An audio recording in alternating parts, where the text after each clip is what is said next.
Perkenalkan, nama saya Abdul Rahim. Saya di sini akan melakukan remedial engine electrical. Sekarang kita nyalakan engine-nya. Engine nyala. Berarti starter mau nih. Mau guys, terima hidup guys. Apa ya? Kita cek akinya dulu ya.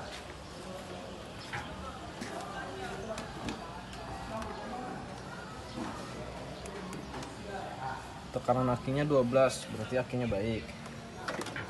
Kita tes sekringnya nyala. Oh, lanjut kita cek soketnya. Oh, soketnya ada yang lepas guys, kita pasang. Lanjut kita cek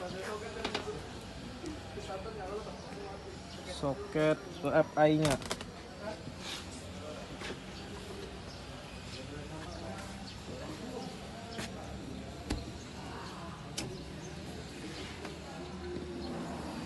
VFI-nya ada yang mengganjal, kita cabut ganjelnya, terus kita pasang lagi.